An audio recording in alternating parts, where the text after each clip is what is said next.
ποιητή που θα γράφε το έπος της γενιάς μου. Τον βρήκαν ξημερώματα σε μια στροφή του δρόμου. Τα μάτια κατακίτρινα κι οι φλέβες του ολοτρύπες, βρυσούλες και ξεχύνονται του κόσμου όλες οι λύπες.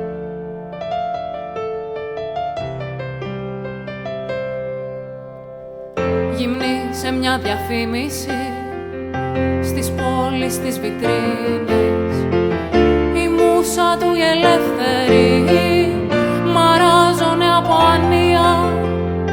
Τη βρήκανε ανάσκελα μπροστά από την οθόνη, φυτέψαν και μια κάμερα, ποτέ δεν θα είναι μόνη.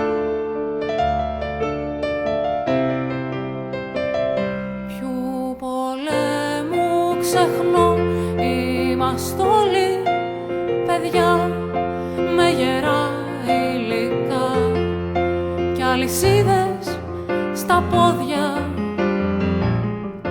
Μην το πεις στη μαμά πως τα βράδια μεθάς βλαστημάς που χτυπάν τόσο αργά τα ρολόγια.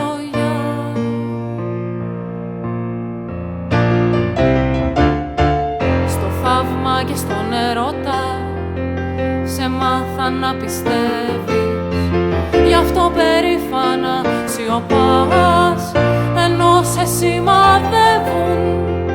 Η μάχη συνεχίζεται στου κόσμου, τα υπόγεια έρχονται στις οθόνες μας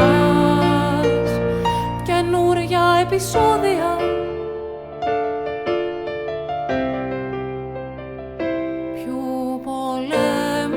Ξεχνώ, είμαστε όλοι παιδιά με γερά υλικά κι αλυσίδες στα πόδια.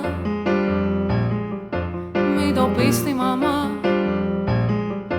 πως τα βράδια μεθάς βλαστημάς που χτυπάν τόσο αργά τα ρολόγια.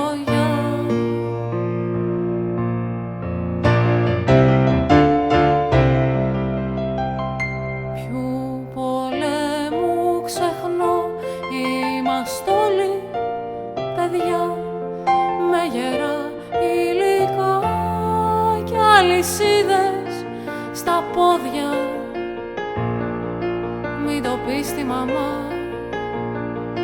πως τα βράδια μεθάς βλαστημάς που χτυπάν τόσο αργά τα ρολόγια.